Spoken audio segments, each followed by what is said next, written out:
Hi friends, അപ്പം NH വേൾഡിൻ്റെ പുതിയൊരു വീഡിയോയിലേക്ക് എല്ലാവർക്കും സ്വാഗതം. ഞാൻ ഇന്നിവിടെ വന്നിരിക്കുന്നത് നമ്മുടെ മലബാർ സ്പെഷ്യൽ ഒരു കിടുക്കാച്ചി സ്നാക്കായ കൈവീശലുമായിട്ടാണ്. അതെങ്ങനെ ഉണ്ടാക്കുന്നതെന്ന് നമുക്ക് വീഡിയോ കാണുന്നതിന് മുമ്പ് നിങ്ങൾ ആദ്യമായിട്ടാണ് എൻ്റെ ഈ ചാനൽ കാണുന്നതെങ്കിൽ എന്തായാലും എൻ്റെ ഈ ചാനൽ ഒന്ന് സബ്സ്ക്രൈബ് ചെയ്യണേ. അതിൻ്റെ തൊട്ടടുത്തുള്ള ബെല്ലൈക്കണിന് കൂടി ഒന്ന് പ്രസ് ചെയ്യുക. അതിൽ ഓൾ എന്ന ഓപ്ഷൻ കൊടുക്കുക. എങ്കിലേ ഞാനിടുന്ന എല്ലാ വെറൈറ്റി മലബാർ റെസിപ്പീസും നിങ്ങൾക്ക് നോട്ടിഫിക്കേഷനായി കിട്ടുകയുള്ളൂ.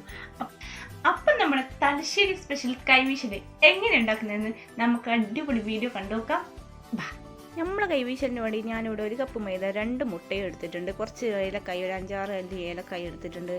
പിന്നെ അതിന് ആവശ്യത്തിന് പഞ്ചസാര, ഞാനിവിടെ ഒരു 5-8 ടേബിൾ സ്പൂൺ പഞ്ചസാര ഇടുന്നുണ്ട്, ഒരു ആവശ്യത്തിന് ഉപ്പും. ആദ്യം 2 മുട്ട അങ്ങോട്ട് പൊട്ടിച്ച് വയ്ക്കുക ഒരു പാത്രത്തിൽ. എന്നിട്ട് അത് നന്നായിട്ട് ഒന്ന് കടഞ്ഞെടുക്കുക. പിന്നെ നന്നായിട്ട് നമുക്ക് മുട്ട പതപ്പിച്ചെടുക്കണം കേട്ടോ. അതിൽ എത്രത്തോളം മുട്ട പൊങ്ങുന്നോ അതിനനുസരിച്ചിട്ട് നമ്മൾ സാധനം ശരിയായി വരും. ഇതിപ്പോൾ ഞാൻ ഈ പഞ്ചസാര ഏലക്കായും കൂടി പൊടിച്ച് വെച്ചിട്ടുണ്ട്. അതിന് ദേശമായിട്ട് നമ്മൾ ആവശ്യത്തിന് അനുസരിച്ചിട്ട് മധുരം നമുക്ക് കൂട്ടോ കുറക്കുകയോ ചെയ്യാം. ഞാനിവിടെ ഒരു 5-8 ടേബിൾ സ്പൂൺ മധുരം ആഡ് ചെയ്യുന്നുണ്ട് കേട്ടോ. അതിന് ആവശ്യത്തിനൊരു നുള്ള ഉപ്പും ചേർത്ത് കൊടുക്കുക. എന്നിട്ട് നന്നായിട്ട് കടഞ്ഞെടുക്കണം. നന്നായിട്ട് അത് പതഞ്ഞ് പൊങ്ങി വരണം. എത്രത്തോളം കടയാൻ പറ്റുന്നോ കുറച്ച് അത്രത്തോളം നമ്മുടെ സ്നാക്ക് അടിപൊളിയായിട്ട് കിട്ടും.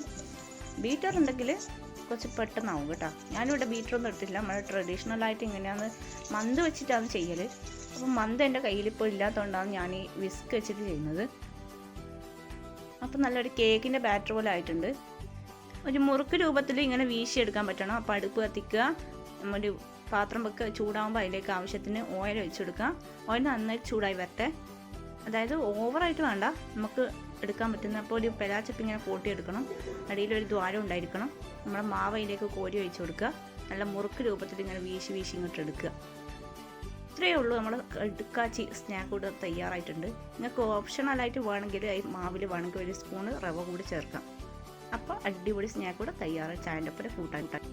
അപ്പോൾ എന്തായാലും ഇന്നത്തെ വീഡിയോ ഇത്രയേ ഉള്ളൂ. നിങ്ങൾക്ക് വീഡിയോ ഇഷ്ടപ്പെട്ടിട്ടുണ്ടെങ്കിൽ ലൈക്ക് ചെയ്യുക, ഇഷ്ടമായില്ലെങ്കിൽ ഡിസ്ലൈക്ക് ചെയ്യുക. എന്തായാലും നിങ്ങളുടെ അഭിപ്രായങ്ങളും നിർദ്ദേശങ്ങളും നമ്മളെ കമൻറ്റ് ബോക്സിൽ അറിയിക്കുക. എന്തായാലും എല്ലാവരും ട്രൈ ചെയ്ത് നോക്കണം. എങ്ങനെയുണ്ടെന്ന് എന്നെ ഒന്ന് അറിയിക്കണം കമൻറ്റ് ബോക്സിൽ. അപ്പോൾ എൻ്റെ ചാനൽ ഇതുവരെ സബ്സ്ക്രൈബ് ചെയ്യാത്തവർ ഒന്ന് സബ്സ്ക്രൈബ് ചെയ്യണേ. അടുത്ത വീഡിയോ കാണുന്നവർ ബൈ.